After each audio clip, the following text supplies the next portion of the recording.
ನಮಸ್ತೆ ಮಕ್ಕಳ, welcome back to my channel. Please like, share and subscribe my channel. ಮಕ್ಕಳ, ಇವತ್ತು ನಾವು 10ನೇ ತರಗತಿಯ ಸಮಾಜ ವಿಜ್ಞಾನದಲ್ಲಿ ಭಾರತಕ್ಕೆ ಯುರೋಪಿಯನ್ನರ ಆಗಮನ ಈ ಒಂದು ಅಧ್ಯಾಯಕ್ಕೆ ಸಂಬಂಧಪಟ್ಟಂತಹ ಅಭ್ಯಾಸ ಪ್ರಶ್ನೋತ್ತರಗಳನ್ನ ಈಗ ನೋಡ್ತಾ ಹೋಗೋಣ. ಫಸ್ಟ್ ಹೆಡಿಂಗ್ ನೋಡಿ, ಕೆಳಗಿನ ವಾಕ್ಯಗಳಲ್ಲಿ ಖಾಲಿ ಬಿಟ್ಟ ಸ್ಥಳಗಳನ್ನು ಸೂಕ್ತ ಉತ್ತರಗಳಿಂದ ಭರ್ತಿ ಮಾಡಿ. ಮೊದಲನೇ ಬಿಟ್ಟ ಸ್ಥಳ, 1453ರಲ್ಲಿ ಆಟೋಮನ್ ಟರ್ಕರು ಡ್ಯಾಶ್ ನಗರವನ್ನು ವಶಪಡಿಸಿಕೊಂಡರು. ಉತ್ತರ ಕಾನ್ಸ್ಟಾಂಟಿನೋಪಲ್. 1453ರಲ್ಲಿ ಆಟೋಮನ್ ಟರ್ಕರು ಕಾನ್ಸ್ಟಾಂಟಿನೋಪಲ್ ನಗರವನ್ನು ವಶಪಡಿಸಿಕೊಂಡರು. ಎರಡನೇ ಬಿಟ್ಟ ಸ್ಥಳ, ಭಾರತ ಹಾಗೂ ಯುರೋಪ್ ನಡುವೆ ಹೊಸ ಜಲಮಾರ್ಗವನ್ನು ಡ್ಯಾಶ್ ಕಂಡುಹಿಡಿದನು.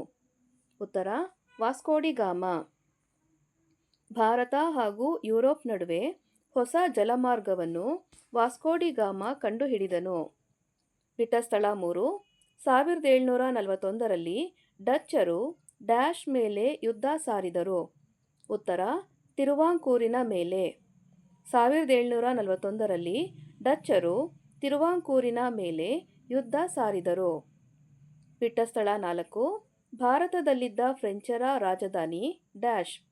ಉತ್ತರ ಪಾಂಡಿಚೇರಿ. ಭಾರತದಲ್ಲಿದ್ದ ಫ್ರೆಂಚರ ರಾಜಧಾನಿ ಪಾಂಡಿಚೇರಿ. ಬಿಟ್ಟ ಸ್ಥಳ 5, ರಾಬರ್ಟ್ ಕ್ಲೈವನು 1757ರಲ್ಲಿ ಸಿರಾಜ್ ಉದ್ ದೌಲನ ಮೇಲೆ ಡ್ಯಾಶ್ ಕದನ ಸಾರಿದನು. ಉತ್ತರ ಪ್ಲಾಸಿ ಕದನ. ರಾಬರ್ಟ್ ಕ್ಲೈವನು 1757ರಲ್ಲಿ ಸಿರಾಜ್ ಉದ್ ದೌಲನ ಮೇಲೆ ಪ್ಲಾಸಿ ಕದನವನ್ನು ಸಾರಿದನು. ಬಿಟ್ಟ ಸ್ಥಳ 6, ಈಸ್ಟ್ ಇಂಡಿಯಾ ಕಂಪನಿಗೆ ಬಂಗಾಳದ ದಿವಾನಿ ಹಕ್ಕನ್ನು ಡ್ಯಾಶ್ ನೀಡಿದನು.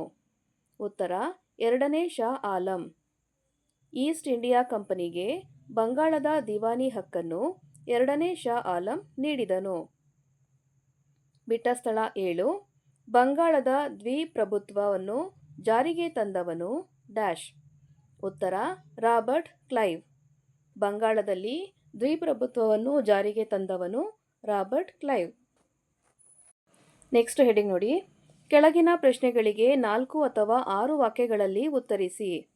ಪ್ರಶ್ನೆ 1, ಮಧ್ಯಕಾಲದಲ್ಲಿ ಭಾರತ ಮತ್ತು ಯುರೋಪ್ ನಡುವೆ ವ್ಯಾಪಾರ ಹೇಗೆ ನಡೆಯುತ್ತಿತ್ತು? ಉತ್ತರ ಏಷ್ಯಾದ ಸರಕುಗಳನ್ನು ಅರಬ್ ವರ್ತಕರು ಕಾನ್ಸ್ಟಾಂಟಿನೋಪಲ್ ನಗರಕ್ಕೆ ತಲುಪಿಸುತ್ತಿದ್ದರು. ಇಟಲಿಯ ವರ್ತಕರು ಅವುಗಳನ್ನು ಕೊಂಡು ಯುರೋಪಿನ ದೇಶಗಳಲ್ಲಿ ಮಾರುತ್ತಿದ್ದರು. ಹೀಗೆ ಕಾನ್ಸ್ಟಾಂಟಿನೋಪಲ್ ಅಂತಾರಾಷ್ಟ್ರೀಯ ಸರಕು ವಿನಿಮಯ ಕೇಂದ್ರವಾಗಿತ್ತು. ಕಾನ್ಸ್ಟಾಂಟಿನೋಪಲ್ ಯುರೋಪಿನ ವ್ಯಾಪಾರದ ಹೆಬ್ಬಾಗಿಲೆಂದೇ ಪರಿಗಣಿಸಲ್ಪಟ್ಟಿತು. ಏಷ್ಯಾ ದೇಶಗಳ ವ್ಯಾಪಾರದ ಮೇಲೆ ಅರಬ್ಬರು ಏಕಸ್ವಾಮ್ಯವನ್ನು ಸಾಧಿಸಿದ್ದರೆ, ಯುರೋಪಿನ ದೇಶಗಳ ವ್ಯಾಪಾರದ ಮೇಲೆ ಇಟಲಿಯ ವರ್ತಕರು ಏಕಸ್ವಾಮ್ಯವನ್ನು ಸಾಧಿಸಿದ್ದರು. ಪ್ರಶ್ನೆ 2, ಭಾರತಕ್ಕೆ ಹೊಸ ಜಲಮಾರ್ಗ ಕಂಡುಹಿಡಿಯಲು ಕಾರಣವಾದ ಅಂಶಗಳನ್ನು ಚರ್ಚಿಸಿರಿ.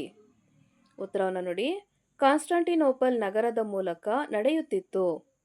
1453ರಲ್ಲಿ ಆಟೋಮನ್ ಟರ್ಕರು ಕಾನ್ಸ್ಟಾಂಟಿನೋಪಲ್ ನಗರವನ್ನು ವಶಪಡಿಸಿಕೊಂಡರು. ಎಲ್ಲ ವ್ಯಾಪಾರ ಮಾರ್ಗಗಳು ಟರ್ಕರ ನಿಯಂತ್ರಣಕ್ಕೆ ಹೋದವು. ಟರ್ಕರು ಈ ಮಾರ್ಗದ ವ್ಯಾಪಾರದ ಮೇಲೆ ತೀವ್ರತರದ ತೆರಿಗೆಗಳನ್ನು ವಿಧಿಸತೊಡಗಿದರು. ಪರಿಣಾಮವಾಗಿ ವರ್ತಕರಿಗೆ ಈ ಮಾರ್ಗದ ವ್ಯಾಪಾರವು ಲಾಭದಾಯಕವಾಗಿ ಪರಿಣಮಿಸಲಿಲ್ಲ. ದಿಕ್ಸೂಚಿ, ಆಸ್ಟ್ರಲೋಪ್, ಸಿಡಿಮದ್ದು ಮೊದಲಾದವುಗಳು ಆವಿಷ್ಕಾರಗೊಂಡವು. ಪ್ರಶ್ನೆ 3, ಭಾರತಕ್ಕೆ ವ್ಯಾಪಾರಕ್ಕಾಗಿ ಬಂದ ಯುರೋಪಿಯನ್ನರುಗಳನ್ನು ಪಟ್ಟಿ ಮಾಡಿ. ಉತ್ತರ ಪೋರ್ಚುಗೀಸರು, ಡಚ್ಚರು, ಇಂಗ್ಲಿಷರು ಹಾಗೂ ಫ್ರೆಂಚರು. ಪ್ರಶ್ನೆ 4, ಮಾರ್ತಾಂಡವರ್ಮನು ಡಚ್ಚರನ್ನು ಹೇಗೆ ನಿಯಂತ್ರಿಸಿದನು? ಉತ್ತರ 50,000 ಸೈನಿಕರ ಸೈನ್ಯವನ್ನು ಕಟ್ಟಿದನು. ಮೆಣಸು ಬೆಳೆಯುವ ಪ್ರದೇಶಗಳನ್ನು ತನ್ನ ಕೈವಶವನ್ನು ಮಾಡಿಕೊಂಡನು. ಸುತ್ತಮುತ್ತಲಿನ ಸಂಸ್ಥಾನಿಕರನ್ನು ತನ್ನ ಹಿಡಿತದಲ್ಲಿಟ್ಟುಕೊಂಡನು. ಅವರನ್ನು ಡಚ್ಚರ ವಿರುದ್ಧ ನಿಲ್ಲಿಸಿದನು. ಡಚ್ ಕೂಟವನ್ನು ಸೋಲಿಸಿ ನೆಡುಮಂಗಡ ಮತ್ತು ಕೊಟ್ಟಾರಕರ ಎಂಬ ವ್ಯಾಪಾರಿ ಕೇಂದ್ರವನ್ನು ವಶಪಡಿಸಿಕೊಂಡಿತು. ನಾವೆಂದೂ ಮೆಣಸಿನ ವ್ಯಾಪಾರದ ಹಕ್ಕನ್ನು ಪರಕೀಯರಿಗೆ ಬಿಟ್ಟುಕೊಡೆವು ಎಂದು ಡಚ್ಚರಿಗೆ ಖಾರವಾಗಿ ಪತ್ರವನ್ನು ಬರೆದನು. ಪ್ರಶ್ನೆ 5. ಎರಡನೇ ಕಾರ್ನಾಟಿಕ್ ಯುದ್ಧವನ್ನು ವಿವರಿಸಿ.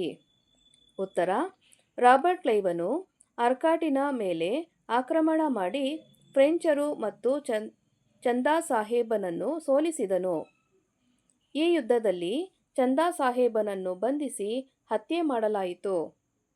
ಬ್ರಿಟಿಷರು ಅನ್ವರುದ್ದೀನನ ಮಗನಾದ ಮೊಹಮ್ಮದ್ ಅಲಿಯನ್ನು ನವಾಬನಾಗಿ ನೇಮಕ ಮಾಡಿದರು.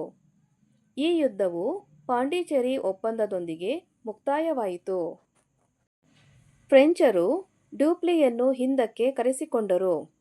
ಈ ಯುದ್ಧವು ಫ್ರೆಂಚರಿಗೆ ರಾಜಕೀಯ ಹಿನ್ನಡೆಯನ್ನು, ಬ್ರಿಟಿಷರಿಗೆ ಪ್ರತಿಷ್ಠೆಯನ್ನು ತಂದುಕೊಟ್ಟಿತು. ಪ್ರಶ್ನೆ 6 ನೋಡಿ. ಪ್ಲಾಸಿ ಕದನಕ್ಕೆ ಕಾರಣ ಮತ್ತು ಪರಿಣಾಮಗಳನ್ನು ತಿಳಿಸಿ. ಮೊದಲಿಗೆ ಕಾರಣಗಳನ್ನ ನೋಡ್ತಾ ಹೋಗೋಣ. ದಸ್ತಕಗಳ ದುರುಪಯೋಗ, ಅನುಮತಿ ಇಲ್ಲದೆ ಕೋಟೆಯ ದ್ವಾರ ಪ್ರವೇಶ, ಕಪ್ಪು ಕೋಣೆಯ ದುರಂತ. ಪರಿಣಾಮಗಳು: ಈ ಯುದ್ಧವು ಭಾರತೀಯರಲ್ಲಿದ್ದ ಅನೈಕ್ಯತೆ, ಅಸಂಘಟನೆ ಮತ್ತು ಲೋಭಿತನವನ್ನು ಪ್ರದರ್ಶಿಸಿತು. ಮೀರ್ ಜಾಫರ್ ಬಂಗಾಳದ ನವಾಬನಾದನು. ಕಂಪನಿಯು ಬಂಗಾಳ ಪ್ರಾಂತ್ಯದಲ್ಲಿ ವ್ಯಾಪಾರ ನಡೆಸಲು ಅನಿರ್ಬಂಧಿತ ಹಕ್ಕನ್ನು ಪಡೆಯಿತು. ಸಿರಾಜನು ಕಲ್ಕತ್ತಾದ ಮೇಲೆ ನಡೆಸಿದ ಆಕ್ರಮಣಕ್ಕೆ ಯುದ್ಧ ಪರಿಣಾಮವಾಗಿ ಮೀರ್ ಜಾಫರನು ಕಂಪನಿಗೆ 17,70,00,000 ರೂಪಾಯಿಗಳನ್ನು ನೀಡಿದನು. ಪ್ರಶ್ನೆ 7. ಬಕ್ಸಾರ್ ಕದನದ ಪರಿಣಾಮಗಳಾವುವು? ಉತ್ತರ: ಈಸ್ಟ್ ಇಂಡಿಯಾ ಕಂಪನಿಗೆ ಬಂಗಾಳದ ಮೇಲಿನ ದಿವಾನಿ ಹಕ್ಕನ್ನು ಎರಡನೇ ಶಾ ಆಲಂ ನೀಡಿದನು. ಶಾ ಆಲಂ ವಾರ್ಷಿಕ 26 ಲಕ್ಷ ರೂಪಾಯಿಗಳನ್ನು ಪಡೆದು ಬಂಗಾಳದ ಮೇಲಿನ ತನ್ನ ಹಕ್ಕನ್ನೆಲ್ಲ ಬಿಟ್ಟುಕೊಡಬೇಕಾಯಿತು. ಶುಜಾತ್ ದೌಲನು ಕಂಪನಿಗೆ ಯುದ್ಧ ನಷ್ಟ ಪರಿಹಾರವಾಗಿ 50 ಲಕ್ಷ ರೂಪಾಯಿಗಳನ್ನು ಕೊಡಬೇಕಾಯಿತು. ಮೀರ್ ಜಾಫರ್ ಮಗನಿಗೆ ವಿಶ್ರಾಂತಿ ವೇತನ ನೀಡಿ ಬಂಗಾಳದ ಪೂರ್ಣ ಆಡಳಿತವನ್ನು ಕಂಪನಿಯು ನಿರ್ವಹಿಸತೊಡಗಿತು. ಮಕ್ಕಳ, ಇಲ್ಲಿಗೆ 10ನೇ ತರಗತಿಯ ಸಮಾಜ ವಿಜ್ಞಾನದಲ್ಲಿ ಭಾರತಕ್ಕೆ ಯುರೋಪಿಯನ್ನರ ಆಗಮನ ಈ ಒಂದು ಅಧ್ಯಾಯಕ್ಕೆ ಸಂಬಂಧಪಟ್ಟಂತಹ ಎಲ್ಲ ಅಭ್ಯಾಸ ಪ್ರಶ್ನೋತ್ತರಗಳು ಮುಕ್ತಾಯಗೊಂಡಿವೆ.